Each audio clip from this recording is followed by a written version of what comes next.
बात हुई दीदी? अपने पति पर क्या इतना भी बस नहीं चलता आपका?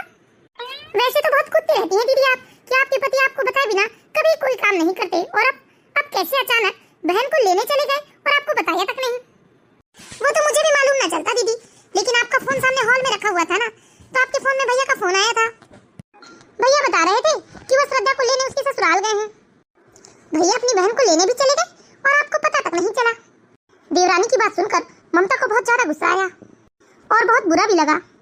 उसने गुस्से से अपनी देवरानी से कहा, अरे तो मैं क्या करूँ रीना, यह तो सुबह अच्छा खासा ऑफिस के लिए निकले थे, अब मुझे क्या पता कि अपनी बहन को लेने चले जाएंगे। अरे ये गर्मी की छुट्टियां नहीं, हमारे जैसे आफत हो जाती है। हर साल गर्मी की छुट्टियां होती नहीं कि महारानी आ जाती है। लेकिन एक बात कहें दीदी, अरे कम से कम श्रद्धा को भी तो समझना चाहिए कि अब तो उनकी माँ भी नहीं है, तो फिर आप काहे कमाए का? अरे दीदी अभी याद आया मुझे, अभी 4 दिन पहले ही तो रिया का फोन आया था अपने बड़े मामा के पास। उस समय मैं हॉल की सफाई कर रही थी, तब मैंने सुना रिया अपने बड़े मामा से कह रही थी कि मामा मेरी गर्मियों की छुट्टियां पड़ गई है, तो मुझे नानी के घर आना है, तो आप मुझे लेने आ जाओ। अरे आपका ऐसा नानी का घर? कहाँ का नानी का घर? बस रिया तो हर समय नानी का घर करते रहती है, जबकि अभी नाना नानी का घर नहीं बल्कि यह तो अब उसके मामा मामी का घर है।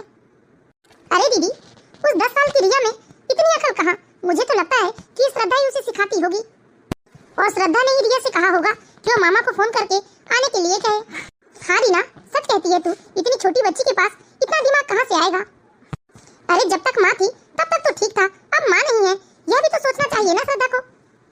अरे उसकी भाभियों के भी तो मायके हैं, उन्हें भी तो अपने मायके जाना है, उनके भी तो बच्चे हैं, उनकी भी गर्मियों की छुट्टियां लगती हैं, वह भी तो अपने नाना नानी के घर जाना चाहते होंगे ना। अब देख लो, मैं खुद प्लान कर रही थी कि कल मैं अपने मायके जाऊंगी और आराम से इस साल की सारी गर्मी की छुट्टी मैं अपने मायके में बिताऊंगी। लेकिन अब तुमने खबर दे दी कि महारानी आ रही है अपनी बेटी को लेकर, और इन्होंने तो मुझे बताया भी नहीं, और ये अपनी बहन को लेने चले गए। आ जाने दो इन्हें, आज तो मैं बताती हूँ। अरे दीदी आप ही नहीं, इस बार तो मैंने भी प्लान किया था कि इस बार की मैं गर्मियों की छुट्टियां आराम से अपने मायके में बिताऊंगी, लेकिन अब तो सारी सोच पर जैसे पानी ही फिर गया। महारानी आकर बैठ जाएगी यहाँ और उसकी सेवा करते रहो। लेकिन देखो दीदी, पहले की बात अलग थी, पहले माँ जी जिंदा थी, लेकिन अब माँ जी नहीं है, इसलिए इस घर में हम जो चाहेंगे वही होना चाहिए, न कि श्रद्धा चाहे वो हो।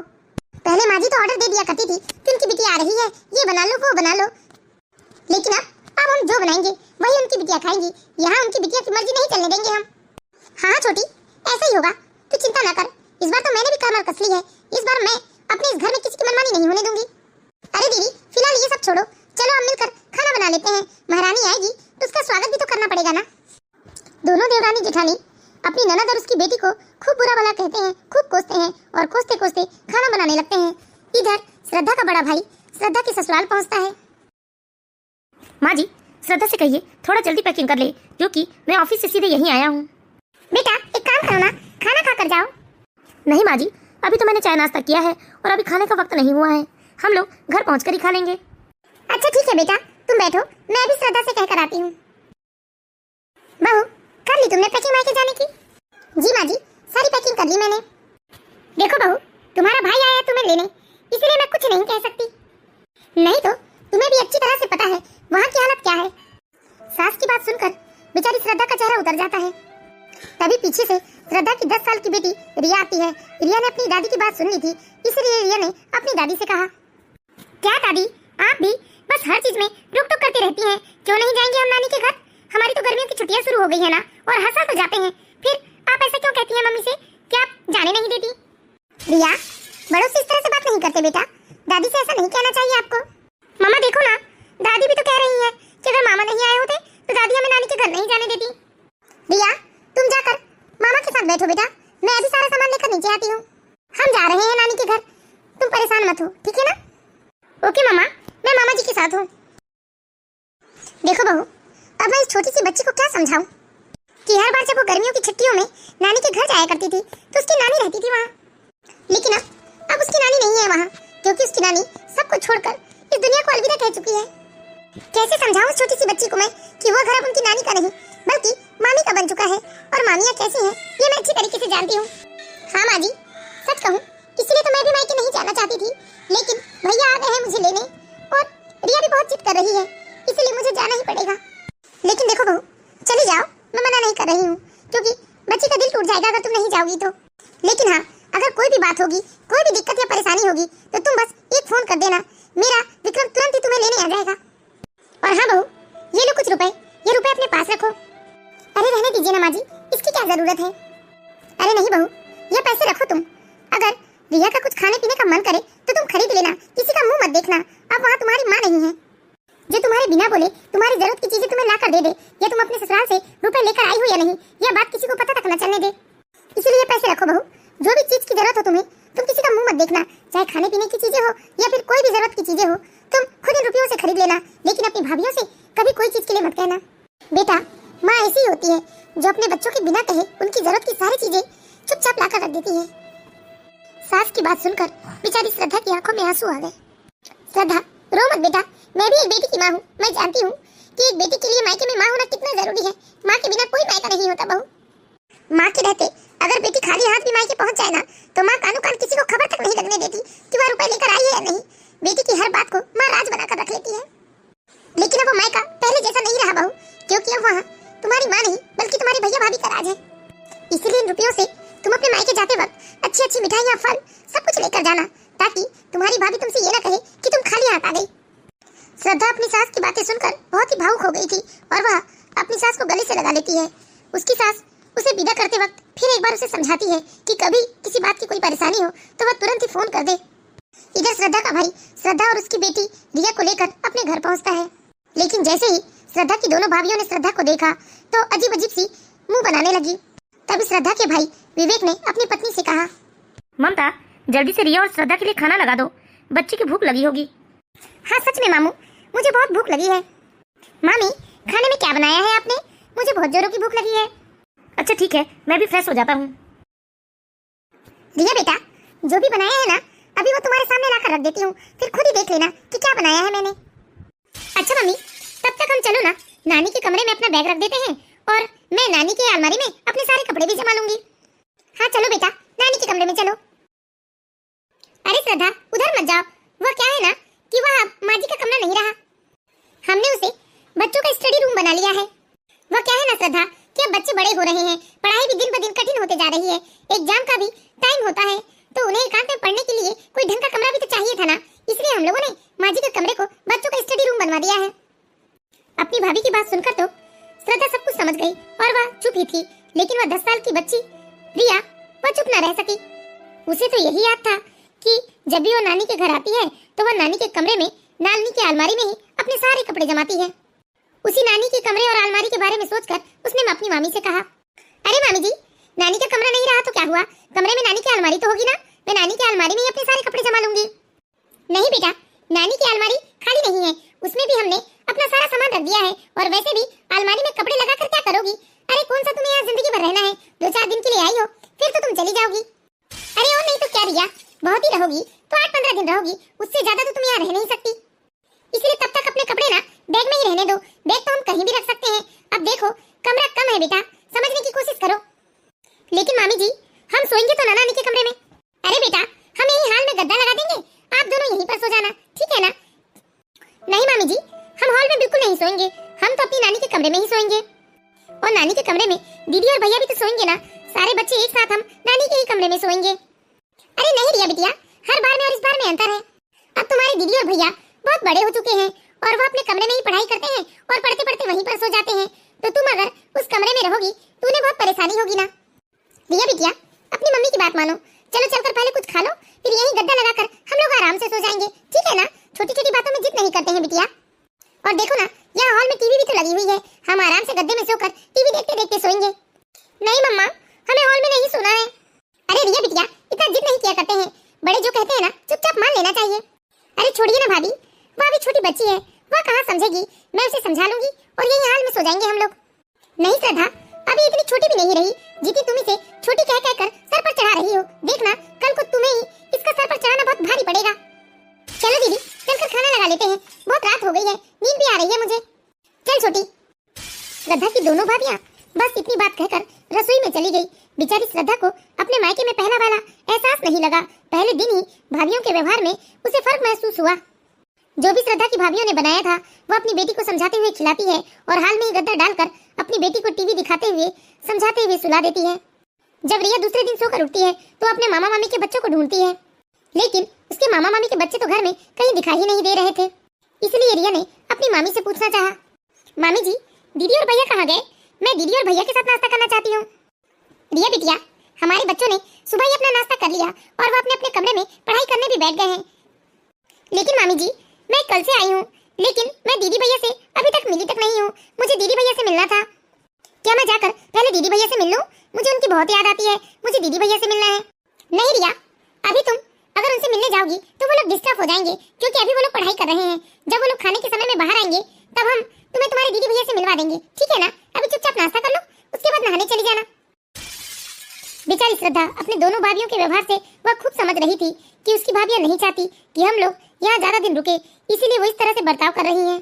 श्रद्धा को ये सब देखकर बहुत बुरा लग रहा था, लेकिन वह फिर भी अपनी भाभियों से कोई शिकायत नहीं करती।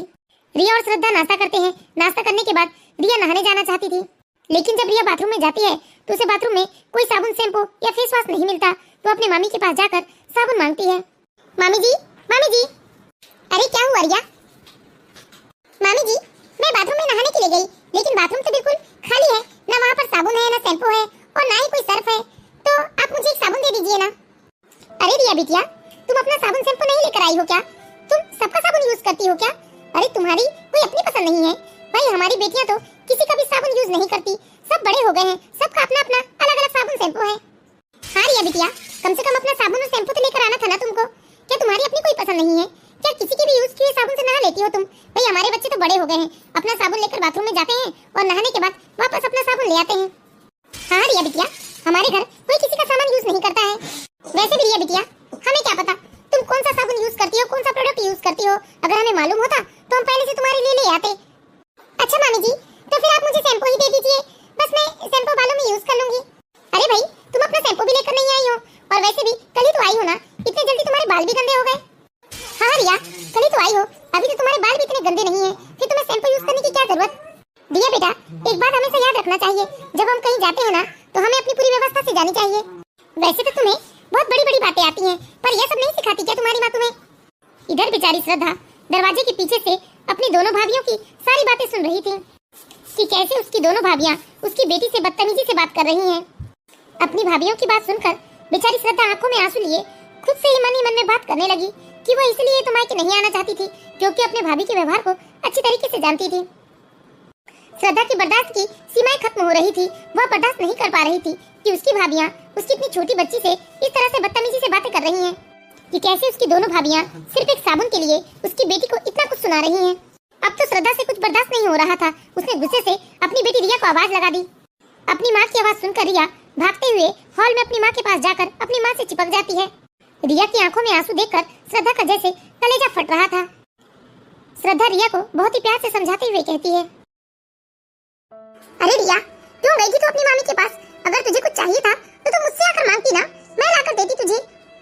मम्मी, मुझे लगा कि बाथरूम में साबुन नहीं है तो मैं मामी जी से साबुन ले लेती हूँ, बस इसीलिए साबुन मांगने गई थी मैं। अगर तुझे साबुन, शैम्पू या किसी भी चीज की जरूरत हो बेटा, तुम अपनी माँ से आकर कहो, तुम्हारी माँ तुम्हें लाकर देगी। लेकिन आइंदा से ये बात याद रखना कि मामी से कभी कोई चीज मांगने मत जाया कर। ले काम करो, मैं तुम्हें पैसे दे रही हूँ, पैसे लेकर जाओ और तुम्हें जो साबुन चाहिए तुम वह लेकर आ जाओ। मम्मी, मम्मी मुझे भी यहाँ अच्छा नहीं लगता। मम्मी, मम्मी चलो ना, हम अपने घर चलते हैं। सच में मम्मा, मामी सही कह रही थी, अब यह मेरी नानी का घर नहीं, इसलिए तो मुझे अब यहाँ अच्छा नहीं लग रहा है। और मैं कल से आई हूँ, लेकिन अभी तक दीदी भैया कोई भी मुझसे नहीं मिलने आया मम्मी। और मैं भैया दीदी से मिलने जाना चाहती हूँ तो मामियाँ मुझे रोक देती है, कहती है कि यदि मैं उनसे मिलने उनके कमरे में जाऊंगी तो वो डिस्टर्ब हो जाएंगे। मैं यहाँ अकेले बहुत बोर हो रही हूँ मम्मी, इसलिए चलिए ना, हम अपने घर चलते हैं। मैं यहाँ किसके साथ खेलूँ मम्मी? मम्मी, दादी ने कहा था ना कि अगर हमारा यहाँ मन न लगे तो हम पापा को फोन कर दें, पापा हमें यहाँ लेने आ जाएंगे। मम्मी चलो ना मम्मी, हम पापा को फोन करते हैं, पापा हमें शाम को यहाँ लेने आ जाएंगे मम्मी, फिर हम अपने घर चले जाएंगे वापस। हाँ बेटा, कर लो अपने पापा को फोन, क्योंकि मैं अपनी बेइज्जती तो बर्दाश्त कर सकती हूँ, लेकिन तुम्हारी नहीं। अब तो तुम्हें समझ में आ गया ना कि दादी तुम्हें क्यों बार बार मना कर रही थी कि यहाँ नहीं आना चाहिए अब हम लोगों को। रिया बेटा, अभी तेरा ननिहाल नहीं रहा, क्योंकि यहाँ तेरी नानी नहीं रहती, अब ये तेरे मामा मामी का घर है। बेचारी श्रद्धा अपनी बेटी को समझाते हुए रो पड़ी। श्रद्धा रोते हुए अपनी बेटी को समझाती है। श्रद्धा की आवाज सुनकर उसकी दोनों भाभियां वहां आकर खड़ी हो जाती हैं। ये क्या बात हुई श्रद्धा? हमने रिया से ऐसा क्या कह दिया जो तुमने इतना तुल का तमाल बना दिया? हाँ, आप अपनी बेटी को हमारे खिलाफ भड़का रही थी। भाभी, ये क्या तरीका था एक छोटी सी बच्ची से बात करने का? एक साबुन ही तो मांगने आई थी ना। ये देख लो, कर लो लो बात। क्या खूब कहा श्रद्धा तुमने। क्या कह दिया हमने तेरी बेटी से? अरे यही ना कि साबुन खत्म हो गया है, तुम्हारे मामा आएंगे तो मंगवा दूंगी, इसमें क्या गलत कहा मैंने? हाँ श्रद्धा, दीदी बिल्कुल सच कह रही है, बस दीदी ने इतना ही तो कहा था रिया से। देखो श्रद्धा, बुरा मत मानो, लेकिन तुमने अपनी बेटी को कुछ ज्यादा ही सर पर चढ़ा कर रखी हो। दिन पर दिन बड़ी हो रही है, पराए घर जाना है उसको, यही शिक्षा दोगी ना तो एक दिन ससुराल छोड़कर मायके में आकर बस जाएगी। और नहीं तो क्या, ना खुद अपना घर बसा पाएगी और ना ही किसी का घर बसने देगी। अरे लड़की है, जरा लगाम लगा कर रखो श्रद्धा। अरे और नहीं तो क्या, फालतू में बेटी की बात सुनकर तिल का ताड़ और राई का पहाड़ मचा रखा है तुमने। अरे हमारे भी बच्चे हैं, हमारी भी बेटियां हैं, देख लो कभी उनकी आवाज नहीं निकलती और तुम्हारी इतनी छोटी सी बेटी हमसे जबान लड़ाती है। अरे अभी समझ जाओ और समय रहते इसके पर काट दो, नहीं तो बस बस भाभी बस, अब एक शब्द भी नहीं। मेरी बेटी कैसी है कैसी नहीं ये मैं जानती हूँ। आप लोग होती कौन हो मुझसे ये कहने वाली कि मैंने अपनी बेटी को कैसे संस्कार दिए हैं? खुद के संस्कारों को तो देखा है आप लोगों ने? क्या आप लोगों की माँ ने आप लोगों को यही संस्कार दिया है कि सास और ननद से कैसी बात करनी चाहिए, सास ननद से बराबरी से बदतमीजी करना चाहिए, छोटी सी बच्ची को धमका डरा कर बात करना चाहिए? तुम लोग संस्कार दोगी, तुम लोग संस्कार सिखाओगी मेरी बेटी को? मैं चुप थी, नहीं बोल रही थी, रिश्ता ही ऐसा था, लाज लिहाज कर रही थी, लेकिन शायद तुम लोग इस इज्जत के लायक नहीं हो। मैं शांत हूँ, मैं चुप हूँ, इसका मतलब ये नहीं कि मैं कमजोर हूँ। अरे मैं इस घर की बेटी हूँ, जितना हक तुम लोगों का इस घर पर है उतना ही हक मेरा भी है। अभी चाहूँ तो खड़े खड़े इस घर के 2 टुकड़े करवा सकती हूँ। और हाँ, किसी में दम भी नहीं होगा मुझे रोकने का। और तुम बड़ी भाभी क्या कह रही थी कि अलग अलग साबुन लगाते हैं सब लोग? तुम्हें इस घर में आए सिर्फ 15 साल हुए हैं और इन 15 सालों में मैंने तो कभी अलग अलग साबुन नहीं देखा। मेरी माँ के मरते ही तुम लोगों के सबके अपने अलग अलग साबुन हो गए, अलग अलग फेस वॉश, अलग अलग शैम्पू क्रीम पाउडर हो गए। जब इतने ही अमीर हो तो एक साबुन बाथरूम में एक्स्ट्रा रखने में क्या दिक्कत है? जो एक साबुन के लिए तुम बेचारी छोटी सी बच्ची को कितना कुछ सुना रही थी, साफ साफ खुलकर क्यों नहीं कहती कि हमारा आना तुम लोगों को पसंद नहीं है? अगर सच बताऊं ना तो मैं भी यहाँ पर नहीं आना चाहती थी, वह तो हर बार का सोचकर मेरी बेटी परेशान करके रख दी थी मुझे, इसलिए मैं यहाँ आ गई। आज सरला के बर्दाश्त की हद हो चुकी थी, वह इतने तेज तेज चीख चीख कर बात कर रही थी कि पड़ोस की जानकी काकी और सरला काकी भी वहाँ आ जाती है। अरे श्रद्धा बिटिया, क्या हो गया? इतने जोर जोर से क्यों चीख रही हो? काकी देखो ना, ये दोनों मतलबी औरतों को, कितनी चालाक मक्कार हैं ये दोनों। मेरी माँ को मरे अभी 1 साल नहीं हुए, पहली बार इन लोगों के राज में मैं और मेरी बेटी मेरे मायके आए। लेकिन अब मैं आपको क्या बताऊं काकी, जितनी बुरी तरह से इन दोनों ने मेरी बच्ची से बातें की, वो रो पड़ी बेचारी, वो भी 10 रुपए के साबुन के लिए। मेरी बिटिया मुझसे ये कहकर आई थी कि मैं 10-15 दिन मामा मामी के घर मजे से रहूंगी, लेकिन मेरी बिटिया एक दिन में ही इतनी परेशान हो गई कि वो आज ही घर चलने को कह रही है मुझसे। काकी इन लोगों के अंदर दिल ही नहीं है, मैं जा रही हूँ यहाँ से और शायद अब मैं यहाँ जिंदगी में कभी लौट कर भी नहीं आऊंगी, क्योंकि जब माँ ही नहीं रही मेरी तो मेरा कैसा मायका। लेकिन भाभी आप लोग भी याद रखना, आपकी माएँ भी कोई अमृत पीकर नहीं आई हैं, एक न एक दिन वह भी मरेगी और फिर सोच लेना कि आपके साथ आपके मायके में क्या होगा। आपके भी मायके में आपके भाई हैं, भाभियां हैं। जब माँ इस दुनिया में नहीं रहेगी और आप जब मायके जाएंगी और आपकी भाभियां आप लोगों के साथ ऐसा व्यवहार करेगी ना, तब आप लोगों को उस दिन मेरा दुख समझ में आएगा, मेरी बेटी का दुख समझ में आएगा। चलो बेटा रिया, चलकर अपना सामान बांध लेते हैं। अपनी बात खत्म करके बेचारी श्रद्धा अपना सामान बांधने अंदर चली जाती है। जब तक पड़ोस की जानकी काकी और सरला काकी ने दोनों बहुओं को खूब डांट फटकार लगाई, रिश्तों की अहमियत समझाई। अरे हम लोग तो तुम दोनों को बहुत अच्छी समझती थी, लेकिन तुम अपनी ननद और अपनी भांजी को एक दिन यहाँ नहीं रख पाई, एक दिन में ही तुमने दोनों माँ बेटी को रुला दिया, ये अच्छी बात नहीं है। हाँ भैया, हम लोग तो तुम लोगों को बहुत समझदार समझते थे, क्योंकि इस घर के दोनों बेटे बहुत ही समझदार हैं और मैं अच्छे से जानती हूँ दोनों बेटों को इस बारे में जानकारी नहीं होगी कि उनकी बहन और भांजी के साथ यहाँ कैसा व्यवहार हुआ है, नहीं तो वह लोग अपनी बहन को इतने दुख तकलीफ में नहीं देख सकते थे। तुम लोगों ने बेचारी श्रद्धा के साथ बिल्कुल ठीक नहीं किया, तुम्हें रिश्तों की अहमियत नहीं समझ में आती। अरे समाज, सामाजिकता, ये सब चीज मायने रखती है। रुको बेटा श्रद्धा, इस तरह अपने ससुराल मत जाओ, वरना तुम्हारे ससुराल वाले क्या सोचेंगे। चलो कुछ दिन हमारे घर रह लो, फिर चली जाना। नहीं काकी, ईश्वर की इतनी कृपा तो है मुझ पर कि भले ही मेरी माँ इस दुनिया में नहीं है, लेकिन मेरी सास मेरी माँ से कम नहीं है। मेरी सास ने तो मुझे पहले ही चिता दिया था कि मेरे साथ मायके में क्या होने वाला है, इसीलिए उन्होंने 10,000 रुपए देकर भिजवाया था मुझे अपने ससुराल जाने में कोई परेशानी नहीं होगी काकी, लेकिन आप लोगों ने मेरे बारे में सोचा, इसके लिए मैं आपका धन्यवाद करती हूँ। श्रद्धा तो चली गई, लेकिन जाते जाते अपने दोनों भाभियों को उसने सबके सामने बेइज्जत किया और जाते जाते उसने अपनी भाभियों को अच्छा सबक सिखाया। दोस्तों, बहू भी किसी की बेटी है, घर आई ननद के साथ इतना बुरा व्यवहार नहीं करना चाहिए, क्योंकि भाभी भी तो किसी की ननद है ना। तो हम आशा करते हैं दोस्तों आप लोगों को हमारी ये कहानी जरूर पसंद आई होगी।